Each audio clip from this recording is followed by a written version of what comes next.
Bab 2. Pencatatan keuangan negara. A. Latar belakang.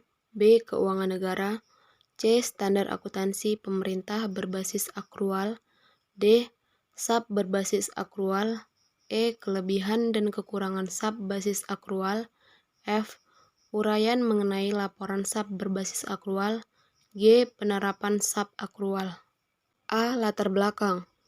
Akuntansi pemerintah belum banyak terjadi perubahan dan juga perkembangan semenjak kemerdekaan tahun 1945.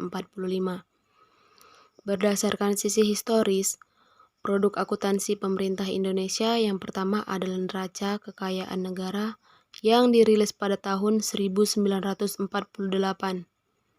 Dan bentuk akuntabilitas keuangan negara ini menggunakan bahasa Belanda dan juga mata uang Belanda. Perubahan pada akuntansi pemerintah baru terjadi pada tahun 2003 yang diatur dalam Undang-Undang Nomor 17 Tahun 2003 dan menggantikan akuntansi peninggalan Belanda. Undang-undang mengenai keuangan negara tersebut menjadi salah satu pedoman yang cukup penting guna perkembangan dunia akuntansi pemerintah di Indonesia. Undang-Undang Keuangan Negara ini disempurnakan dengan Undang-Undang Nomor 1 Tahun 2004 mengenai perbendaharaan negara dan juga Undang-Undang Nomor 15 Tahun 2004 mengenai pemeriksaan, pengelolaan, dan tanggung jawab keuangan negara. Dari ketiga undang-undang tersebut, tuntutan akan akuntansi pemerintah menjadi salah satu aspek yang menjadi perhatian masyarakat. Sebelum adanya peraturan undang-undang tersebut, pengelolaan keuangan negara dilakukan dengan pencatatan tunggal atau single entry dengan memakai sistem cash basis.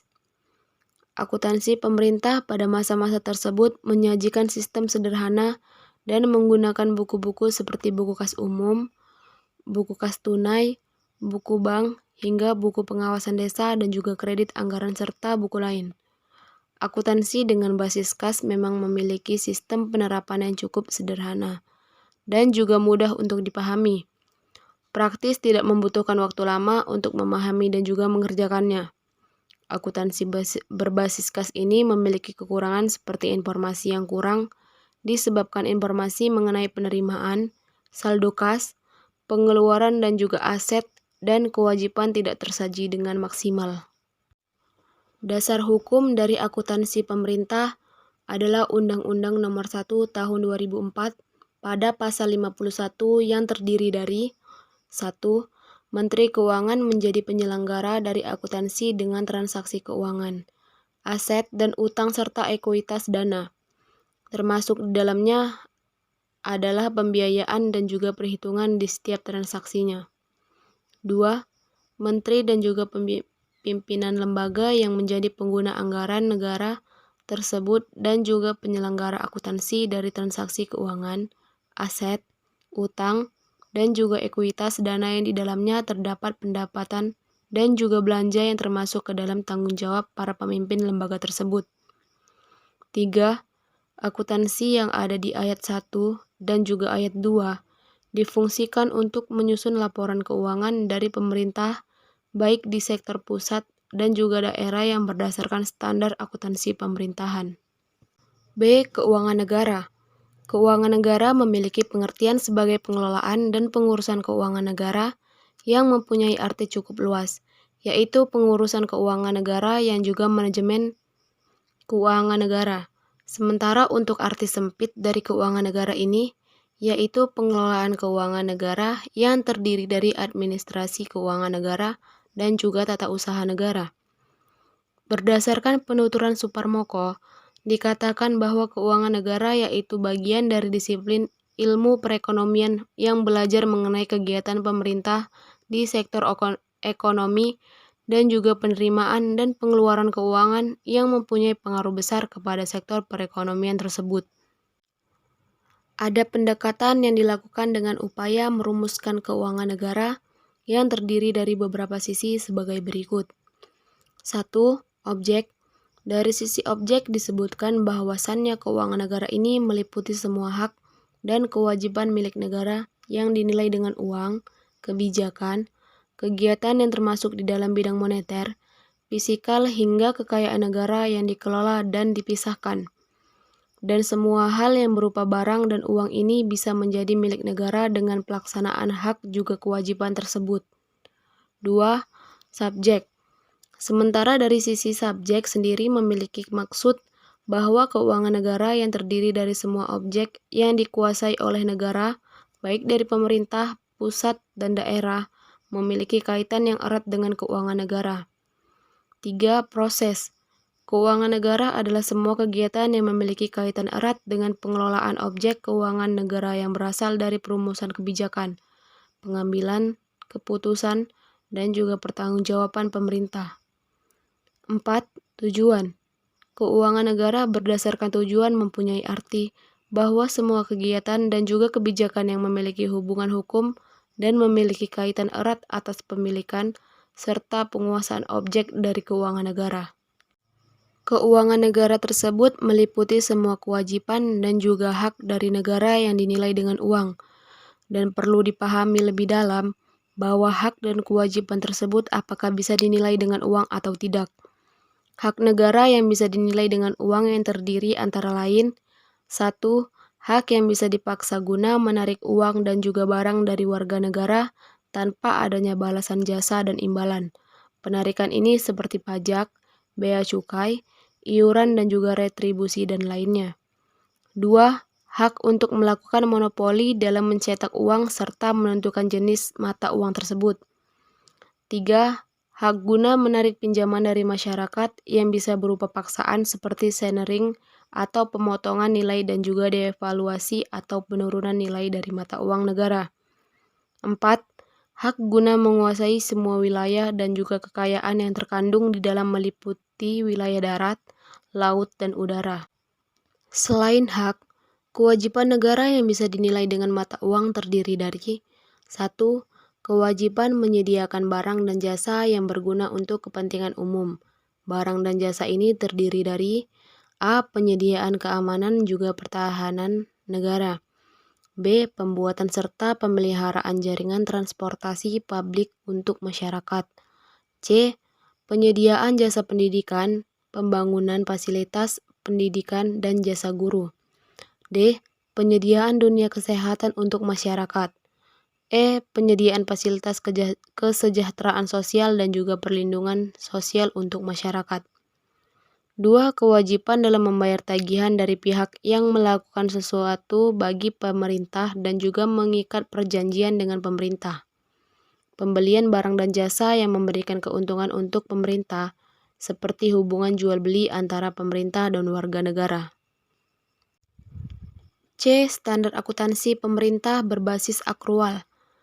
Standar akuntansi pemerintah atau SAP yang dahulu berbasis dengan kas, sekarang dirubah menjadi standar yang berbasis akrual. Standar akuntansi ini mencatat pendapatan dan juga belanja serta pembiayaan dengan basis kas. Selain itu, pengakuan akan set, utang, dan juga ekuitas dana yang menggunakan basis akrual menjadi standar dari akuntansi pemerintah. Basis kas guna pendapatan dan belanja ini dilakukan pada periode anggaran yang akan menghasilkan laporan realisasi anggaran atau LRA dan juga laporan arus kas atau LAK. Sementara pencatatan di akhir periode akan didapatkan neraca. Di dalam neraca ini terdapat unsur seperti aset, ekuitas dana, dan juga kewajiban. Sementara pendapatan, belanja, dan juga pembiayaan masuk ke dalam unsur laporan realisasi anggaran. Neraca akan disajikan dengan basis akrual, sementara LRA akan disajikan dengan sistem kas. Penerapan SAP atau standar akuntansi pemerintah dengan basis akrual ini dilakukan secara bertahap di sektor pusat, dan hal ini diatur dengan Peraturan Menteri Keuangan. Ketentuan mengenai penerapan SAP dengan basis akrual ini dilakukan secara bertahap pula di sektor daerah yang diatur di dalam Peraturan Menteri Dalam Negeri. Terdapat perbedaan mendasar di antara SAP dengan basis kas dan juga SAP dengan basis akrual yang terdapat pada PSAP 12 yang berisi laporan operasional. Entitas yang melaporkan sumber daya ekonomi tersebut dilakukan secara transparan dan beban yang ditanggung guna menjalankan roda pemerintahan. Surplus dan juga defisit dari operasional tersebut adalah penambah dan pengurang ekuitas atau kekayaan bersih dari entitas pemerintah yang bersangkutan sesuai dengan PP nomor 71 tahun 2010. Laporan realisasi anggaran dan juga neraca adalah laporan yang memiliki hubungan di antara kedua aspek tersebut. Pendapatan yang berisi laporan realisasi anggaran ini akan didefinisikan sebagai penerimaan dari rekening kas umum negara dan juga daerah yang akan menambah ekuitas dana lancar di dalam periode tahun anggaran. Ekuitas dana lancar menjadi salah satu unsur neraca yang termasuk ke dalam pendapatan dan juga belanja yang akan mempengaruhi secara langsung ekuitas dana yang lancar yang tertera dalam neraca keuangan. Namun penerimaan pendapatan dan juga pengeluaran belanja yang berbasis kas tentu saja hanya memberikan pengaruh kepada jumlah kas. Akan tetapi, tidak secara langsung akan memberikan pengaruh kepada ekuitas dana lancar. D. SAP basis akrual. SAP berbasis akrual adalah SAP yang mengakui bahwa pendapatan, beban, utang, aset, dan juga ekuitas di dalam pelaporan finansial dengan menggunakan basis akrual, dan mengakui bahwa pendapatan dan belanja serta pembiayaan di pelaporan pelaksanaan anggaran dengan basis yang sudah ditetapkan oleh APBN dan APBD.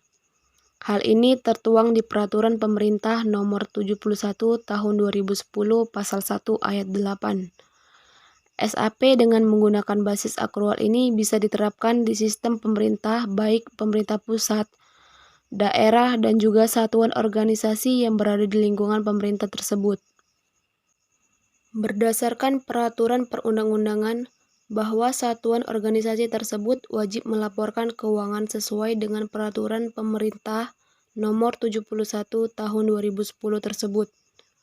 SAP berbasis akrual ini dinyatakan di dalam bentuk PSAP yang juga ditambahkan kerangka konseptual akuntansi pemerintah. Penyusunan SAP dengan basis akrual ini dilakukan oleh KSAP melalui proses penyusunan yang disebut due proses atau baku penyusunan. Proses ini menjadi pertanggungjawaban dari KSAP yang tersaji secara lengkap dalam lampiran 3 pada Peraturan Pemerintah Nomor 71 Tahun 2010 tersebut. Penerapan ini dilakukan bertahap guna memperhatikan persiapan dan juga urutan dari ruang lingkup laporan di pemerintahan pusat. SAP dari basis kas ke arah SAP basis akrual ini juga dilengkapi dengan kerangka konseptual akuntansi pemerintah dan juga dinyatakan di PSAP. Pengakuan mengenai item yang ada di sektor neraca dalam penerapan berbasis akrual ini tersusun secara rinci sebagai berikut. 1. Persediaan ketika potensi manfaat ekonomi di masa depan yang didapatkan oleh pemerintah akan diakui jika memiliki nilai dan biaya yang bisa diukur dengan andal. Persediaan tersebut akan diakui jika kepindahannya diterima dengan lengkap. 2. Investasi menjadi sebuah pengeluaran aset dan kas yang diakui jika memiliki kriteria sebagai berikut. A. Memiliki manfaat ekonomi dan sosial serta mempunyai potensi masa depan yang cukup cerah dari sebuah investasi yang didapatkan oleh pemerintah. B. Nilai perolehan dari investasi ini bisa diukur dengan lebih reliabel. Investasi jangka pendek tidak masuk ke dalam laporan realisasi anggaran, sementara investasi jangka panjang masuk ke dalam laporan realisasi anggaran. 3. Aktiva tetap harus diakui sebagai aset tetap dan berwujud jika mempunyai kriteria sebagai berikut. A. Memiliki manfaat lebih dari 1 tahun. B. Biaya mendapatkan aset bisa diukur. C. Tidak akan dijual dalam operasi entitas. D. Didapatkan dengan tujuan untuk dimanfaatkan kembali. 4. Konstruksi dalam pengerjaan bisa diakui sebagai KD jika memiliki unsur A. Konstruksi sudah selesai dikerjakan. B. Bisa memberikan manfaat sesuai dengan tujuan konstruksi tersebut. 5. Kewajiban akan diakui jika pengeluaran dari sumber daya ekonomi tersebut dilakukan guna merampungkan pengeluaran tersebut dan memiliki nilai penyelesaian yang bisa diukur dengan andal. Kelebihan dan kekurangan SAP basis akrual. SAP dengan basis akrual ini tentu saja mempunyai kelebihan dan kekurangan. Untuk kelebihan akuntansi dengan basis akrual ini terdiri dari 1. Beban akan diakui ketika melakukan transaksi dengan penyajian informasi yang diberikan cukup terpercaya. 2. Pendapatan akan diakui ketika transaksi terjadi dengan informasi yang terpercaya meski belum ada kas yang masuk. 3. Penerimaan dan pembayaran akan masuk ke dalam masing-masing akun sesuai dengan transaksi tersebut. 4.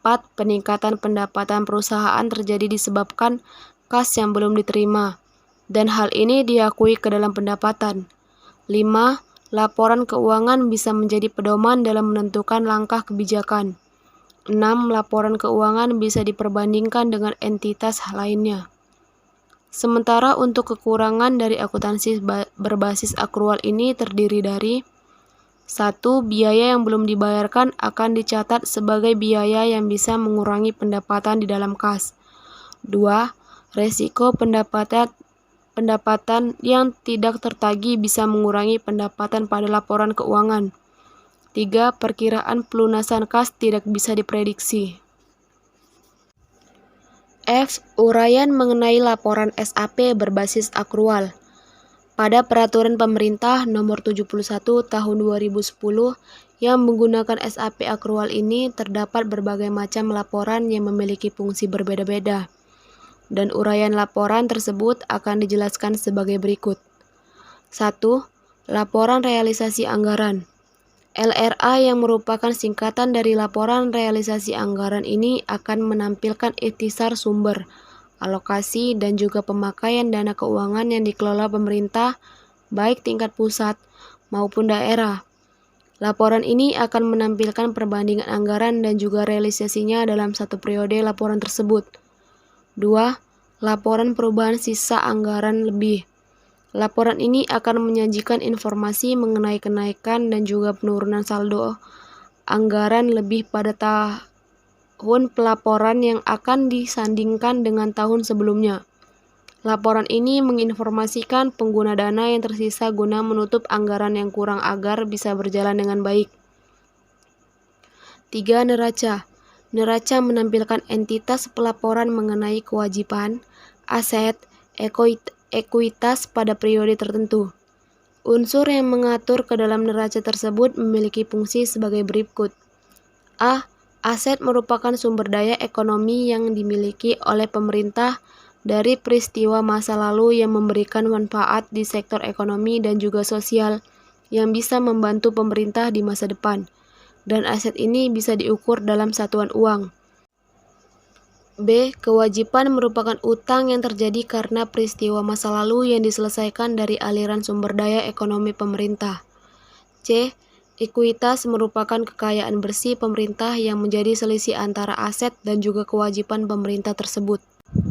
4. Laporan operasional. Laporan ini akan menampilkan ikhtisar sumber daya ekonomi yang akan menambah ekuitas di mana pemerintah pusat atau daerah akan mengelola ekuitas tersebut. Hal ini tentu saja untuk menyelenggarakan kegiatan pemerintah di dalam satu periode laporan. Unsur yang terkandung di dalam laporan operasional ini sebagai berikut. A. Pendapatan merupakan hak dari pemerintah yang disebut sebagai nilai kekayaan bersih. B. Beban merupakan kewajiban pemerintah sebagai pengurang nilai kekayaan bersih. C. Transfer merupakan hak penerimaan dan juga kewajiban pengeluaran dari entitas pelaporan, di mana dana pertimbangan dan bagi hasil termasuk di dalamnya. D. Pos luar bisa merupakan pendapatan dan beban luar biasa yang terjadi disebabkan operasi luar biasa yang tidak terkendali. 5. Laporan arus kas. Laporan tersebut menampilkan informasi yang berhubungan dengan kas dan juga aktivitas operasi, investasi, dan juga pendanaan. Unsur yang terdapat di dalam laporan arus kas ini sebagai berikut. A. Penerimaan kas merupakan semua aliran kas yang masuk ke dalam bendahara umum negara dan daerah. B. Pengeluaran kas yaitu semua kas yang keluar dari bendahara umum negara dan daerah. 6. Laporan perubahan ekuitas. Laporan ini akan menampilkan informasi mengenai kenaikan dan penurunan ekuitas pada laporan tahunan. 7. Catatan atas laporan keuangan. Sebuah laporan yang akan meliputi penjelasan secara naratif dan juga rincian yang terdapat di dalam laporan realisasi anggaran, laporan perubahan SAL, laporan operasional dan juga laporan perubahan ekuitas dan juga neraca serta arus kas. Catatan ini akan menyajikan informasi yang sesuai dengan standar akuntansi pemerintahan tersebut. G. Penerapan SAP akrual. Dampak perubahan akuntansi berbasis kas menuju akuntansi dengan basis akrual ini berpengaruh kepada proses pencatatan dan laporan keuangan yang dihasilkan di sektor akuntansi pemerintah. Akuntansi pemerintahan sendiri adalah proses pencatatan dan juga penerapan kas yang masuk ke dalam akuntansi anggaran.